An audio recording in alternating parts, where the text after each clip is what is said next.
Salut à tous et bienvenue dans un nouveau numéro de la Minute du Coach. Donc on continue sur le PSG Barça de mercredi soir. On a fait la première période, on va revenir sur la seconde et voir qu'il y a eu du changement. Alors Paris n'a pas réalisé une seconde période exceptionnelle, loin de là, mais oui, il y a eu beaucoup de choses qui ont été mieux et on va insister là-dessus plus que sur les quelques situations que s'est créé Barcelone. Alors on peut toujours dire que Barcelone a baissé pied, oui je pense que c'est vrai, parce que je pense que dans l'idée des Catalans c'était de démarrer très fort sur la première période, ils ont beaucoup donné, beaucoup couru, mais pas que, ça veut dire qu'en seconde période je pense que oui ils ont baissé pied, mais il y a eu des réajustements, il y a un changement qu'on verra qui a été très important, et il y a sûrement dû avoir un discours de Pochettino qui a été plus musclé, plus dur, pour pouvoir justement se remettre dans le match et éviter une possible catastrophe. Voilà. Donc, rappelez comme d'habitude que likez la vidéo, commentez, je lis vos commentaires et ça me fait vraiment plaisir les retours que vous me faites. Et évidemment de vous abonner à la chaîne YouTube de Paris United. Donc on y va avec la seconde période, donc une meilleure seconde période. En même temps, c'était pas compliqué de faire mieux. Et on va voir que ça, c'est dès le début de la seconde période, on doit être à la 48e minute. Oui, déjà les déplacements, la position du bloc ne sont pas les mêmes. Voilà. On voit, là, le porteur de balle, et on voit tout de suite des Parisiens qui sont quand même plus hauts que tout à l'heure, que la première période, où on était beaucoup plus bas, deux lignes très resserrées, presque qui formaient qu'une seule ligne. Là, on voit des joueurs étagés et plutôt hauts, ce qui change le comportement malgré tout de l'équipe. On va voir, donc on trouve là-bas sur le côté, et comme par hasard, on a un latéral qui sort tout de suite sur le porteur, on a Draxler qui est venu à l'intérieur, on l'avait vu en plus en première période, une passe, pour ceux qui ont vu la vidéo précédente, une passe de Alba vers Busquets à l'intérieur du jeu où personne n'était venu fermer. Et là, comme par hasard, Draxler vient fermer, Gay est là en couverture, donc ce joueur-là n'est pas jouable, Icardi qui est entre deux, c'est-à-dire qu'on ne peut pas complètement ressortir ici, on doit passer par là, donc une passe supplémentaire, on est en place, voilà, et on empêche le Barça de jouer, et notamment vers l'avant. Voilà ce que je disais, on ressort ici, et Icardi qui est là, en fait oblige le Barça à ajouter une passe pour basculer, alors que si Icardi n'avait pas été là tout à l'heure, voilà, le joueur peut s'écarter et jouer sur le deuxième défenseur central qui serait par là, et donc faire basculer le bloc beaucoup plus vite. Là, on est obligé de passer par cette passe-là. On voit les joueurs toujours en mouvement, qui continuent leur course, par rapport à la première période aussi. Voilà, on voit ici le joueur qui gêne. Et on va voir que ça a son importance, parce que Verratti est aussi plus haut, ce qu'on avait vu en première période, qui à un moment donné, il était beaucoup trop loin des pressings, des marquages, et là, il y est. Donc, c'est De Jong là qui va avancer. La densité est présente, et la densité beaucoup moins loin que la première période, ce qui oblige le joueur, enfin ce qui donne moins de temps au joueur pour pouvoir décider de ce qu'il va faire. Et c'est pas fini. Paredes, qui est venu en couverture ici, Gay qui est revenu, on voit que là déjà ça court. On va trouver ici De Jong, et pareil, là Messi, De Jong continue sa course pour essayer d'attirer un joueur, mais les Parisiens vont venir fermer. Alors oui, on peut dire, il manquait encore un petit peu d'agressivité, parce que là je pense qu'on doit serrer encore plus, mais déjà il y a trois joueurs ici, on est en train d'enfermer les Barcelonais, et on va voir ici que j'ai entouré Diallo qui va avoir son importance, et c'est cette entrée dont je parlais, évidemment, puisque voilà, Messi va chercher ici sur le côté, et on voit Diallo qui n'hésite pas à sortir et à être très très près du joueur de Barcelone, par rapport à la première période. Et son comportement à Diallo, il va engendrer les autres comportements malgré tout, parce qu'il va montrer tout de suite de l'agressivité et de l'envie. On voit ici donc, il est très près, Paredes est là, Verratti à l'intérieur si on veut jouer.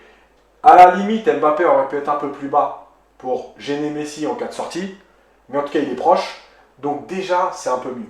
Kimpembe en couverture, Marquinhos, Florenzi, et donc là Diallo, oui, plus près, agressivité, c'est lui qui va récupérer le ballon et donc le donner à Mbappé, qui va ensuite le perdre. Mais, enfin non, même pas le perdre, le défenseur sort et le ballon va finir en touche.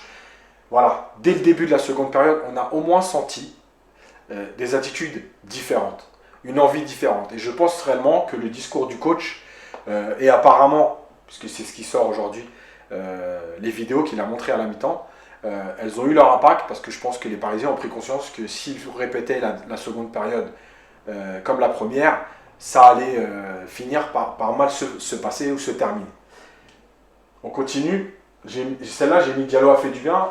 Et encore plus moi, parce que pour ceux qui suivent les podcasts, j'ai souvent été dur avec lui, critique, même si j'avais réclamé, pareil pour ceux qui ont vu la vidéo que j'avais faite avant le match aller, j'avais moi déjà réclamé sa titularisation à la place de Kurzawa. Mais Diallo a fait du bien parce que dans son positionnement et dans son agressivité, et même dans l'utilisation du ballon, ce qu'on va voir après, il a fait énormément de bien au PSG. Sur un côté gauche qui prenait l'eau en première période, même si le côté droit n'était pas beaucoup mieux, mais encore plus le côté gauche avec Kurzawa. Il a fait du bien, Diallo. Donc on repart, Paris est en place. Alors on va voir que là, au départ de l'action, il y a ce manque d'agressivité qui revient, puisque les joueurs sont en place, mais ne vont pas aller chercher le porteur.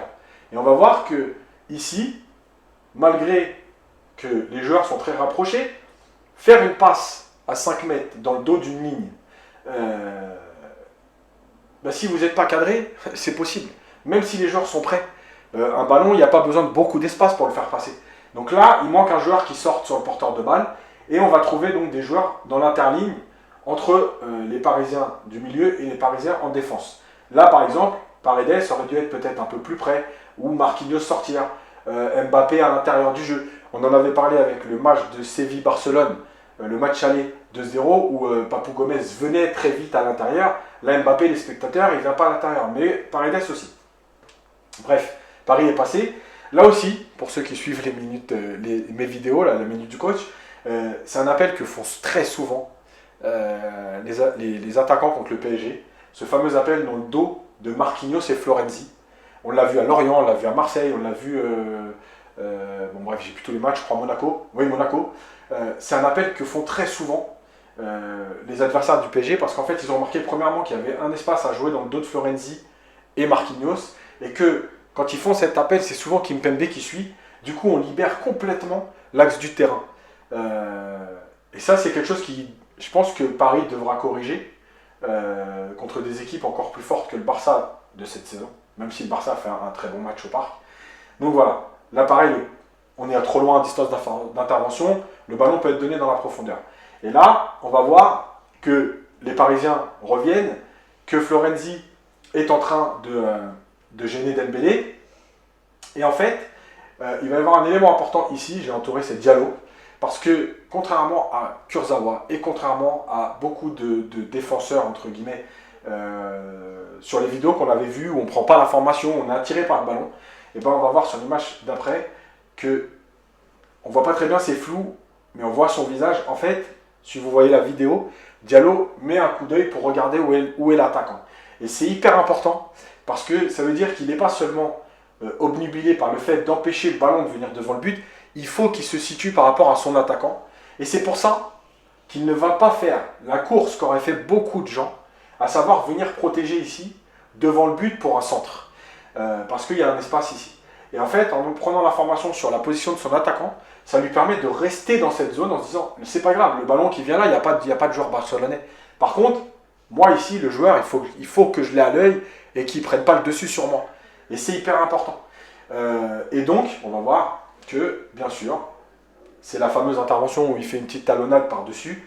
Bah ouais, il est bien placé parce que comme il a pris l'information avant, il a le temps d'avance et il n'est pas pris par surprise dans son dos sur un appel de balle. Et il récupérera le ballon et le relancera ensuite. Donc, l'entrée de Diallo, elle a fait beaucoup de bien au PSG et à la défense notamment. Parce que Kimpembe et Marquinhos, même s'ils n'ont pas raté leur première période, ont été encore plus performants en second.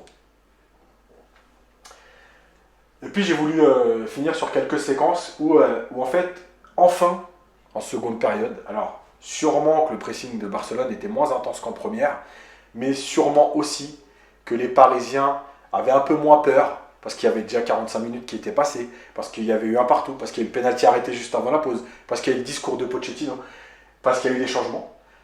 Mais il y a une nette amélioration dans l'utilisation du ballon en seconde période. Là, on voit donc Florenzi avec le ballon. On voit les Catalans qui sont en place, malgré tout, même si je n'ai pas tout remis ici. On voit il y a du monde. Donc, tout à l'heure, Paris aurait peut-être fait 2 passes et aurait vite dégagé le ballon. En gros, on le met loin et on verra. Là, c'est pas ce qui va se passer. Parce qu'on met du mouvement. Donc, on va chercher Draxler avec Gay. On va chercher Paredes. Alors, pour ceux qui n'ont pas vu, Paredes est là à ce moment-là. Draxler va le trouver à l'intérieur. Paredes a du temps. Plus de temps qu'en première période. Et comme par hasard, il y a du mouvement. Ce que j'ai montré dans la première vidéo avec Gay qui était venu très près de Marquinhos, amener de la densité. Là, il fait l'appel. Et peu importe qu'il soit servi ou pas, il fait l'appel. Là, le joueur, il est obligé de le suivre. Parce que s'il ne le suit pas, ben, il va utiliser l'espace libéré et Paris va être en surnombre. Il y a Verratti, il y a Icardi, il y a Mbappé. Et j'ai tracé une ligne. On voit bien que sur un échange ici en triangle, que le ballon arrive à Paredes, on élimine 6 joueurs de Barcelone. C'est énorme. Donc, c'est ce qu'a pas fait Paris en première période, et c'est ce qu'a mieux fait le PSG, sans être exceptionnel, en seconde, et c'est ce qui a permis quand même de respirer un peu plus en seconde période. On continue. Verratti a le ballon, on voit Icardi qui reste pas là, il fait l'appel, on voit Mbappé ici qui va avancer. Le problème, c'est qu'Mbappé, même s'il a fait des appels dans la profondeur, il n'en a pas fait autant qu'à Barcelone. Et là, c'est un moment clé où il doit normalement démarrer pour essayer de rattraper un peu cette distance-là, pour être à la lutte, pour recevoir un ballon dans la profondeur. Il ne va pas le faire, on va le voir. Voilà, il va rester ici. Verratti va quand même le servir.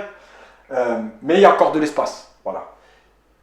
Il peut aller fixer, il peut aller dribbler, il peut aller prendre appui avec Icardi. En tout cas, le PSG joue enfin vers l'avant. Mais malheureusement, Mbappé va perdre le ballon. Nouvelle séquence de jeu vers l'avant. Là, on a Paris a le ballon. Les joueurs de Barcelone sont en place.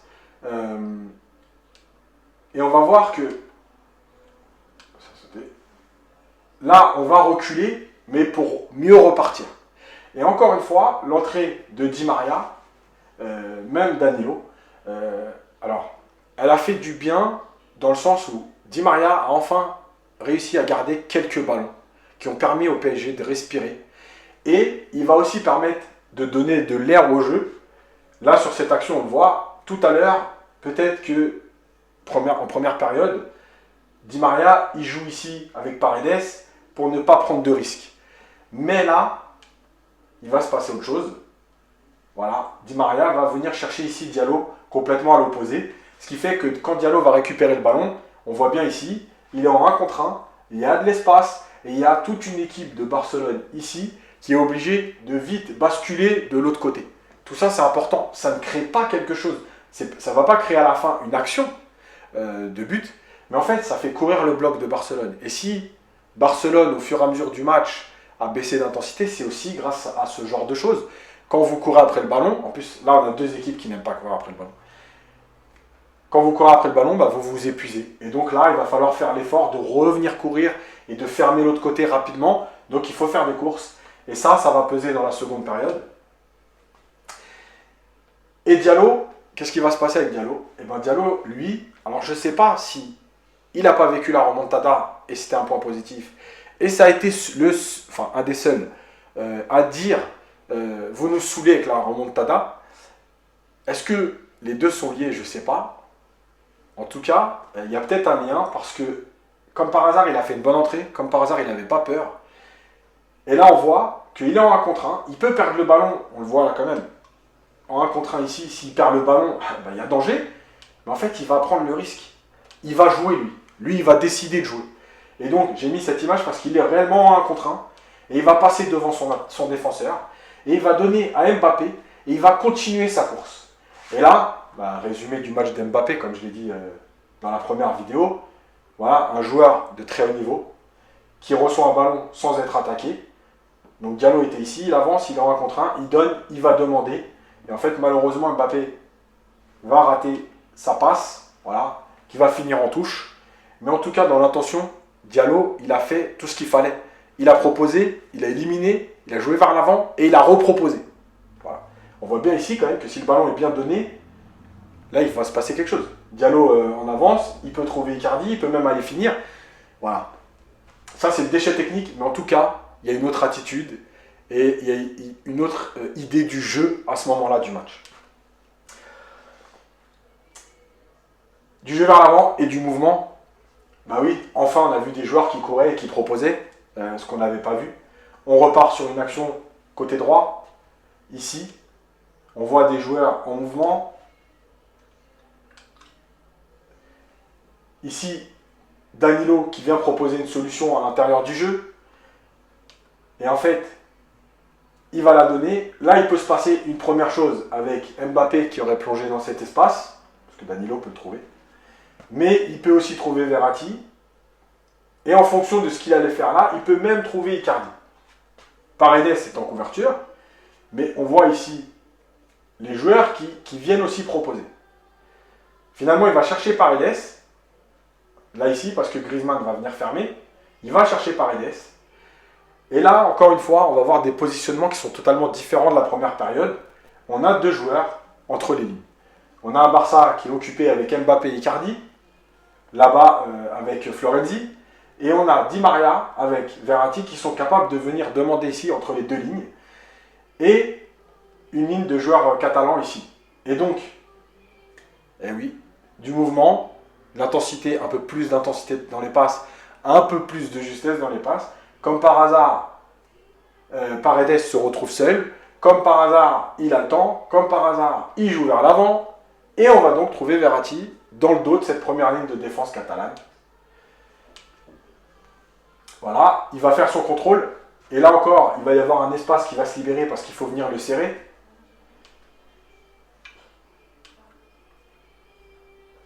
Il va ressortir avec Marquinhos. Alors là, c'était un peu risqué parce que Marquinhos était à la lutte, mais le joueur du Barça est venu en retard. Et là, encore une fois, on va voir pourquoi c'était mieux. Parce que Marquinhos va jouer directement avec Paredes ici. Et en fait, sur cette passe légèrement diagonale, on a encore une fois éliminé une partie des joueurs du Barça. Et on voit Di Maria prêt à recevoir le ballon et prêt déjà à s'orienter vers le but. C'est ce qui va se passer. Voilà, on donne à Di Maria, on va vers l'avant. Di Maria va trouver Icardi. Et là, encore une fois, il continue sa course. On voit qu'il y a Diallo qui est venu proposer. Il n'est pas resté caché ici en se disant il faut d'abord que je couvre. Non, non, on va jouer. Donc il est là. Et le problème, c'est que, encore une fois, Icardi va chercher Mbappé.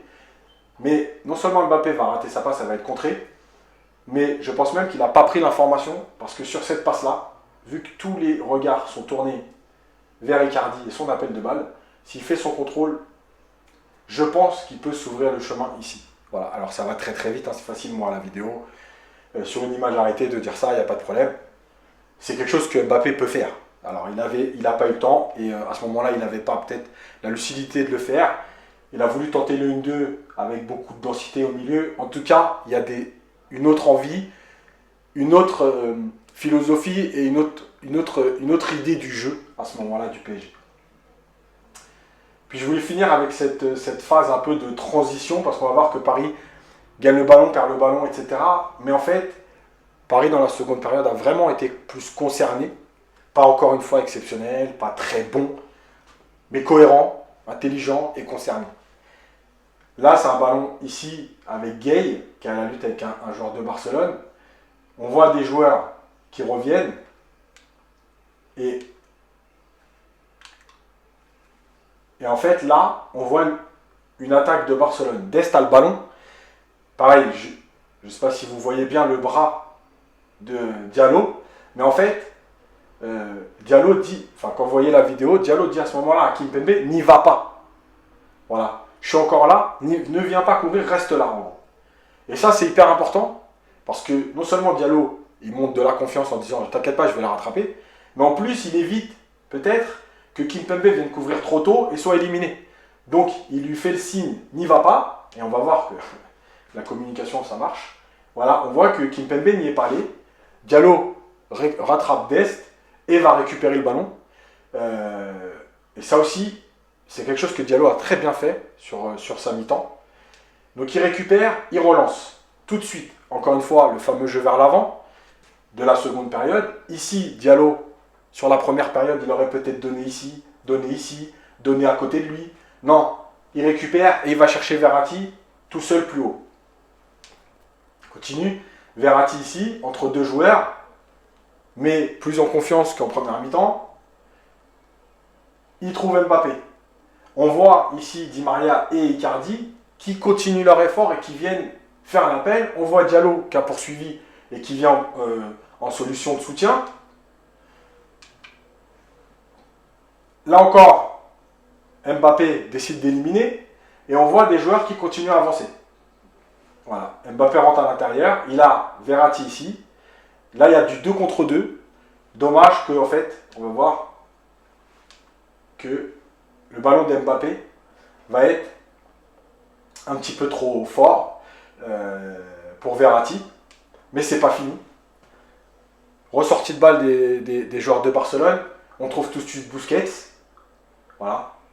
Les joueurs sont en train de revenir. Et on va voir encore une fois l'attitude de Diallo, hyper importante de cette seconde période. Busquets vient trouver ici, avec Messi. Et là, Diallo, lui, encore une fois, peut-être en rapport avec le discours qu'il a tenu, mais il ne va pas se poser de questions. Il ne va pas se dire, ah c'est Messi, attention, j'y vais pas parce que si je suis éliminé, il y a danger. Non. Il y va. Et voilà, il est à la lutte ici. Et c'est lui qui va récupérer le ballon. Je pense que, heureusement, que Pochettino a corrigé tout ce qui s'est passé en première période, a fait ce changement hyper important. Parce qu'effectivement, non seulement Kurzawa, alors il a coûté le penalty, discutable, pas discutable, ça c'est autre chose, mais il n'y était pas et il rassurait pas les autres. Donc, le changement pour Diallo, il a été hyper important dans la construction du PSG en seconde période, dans l'animation défensive.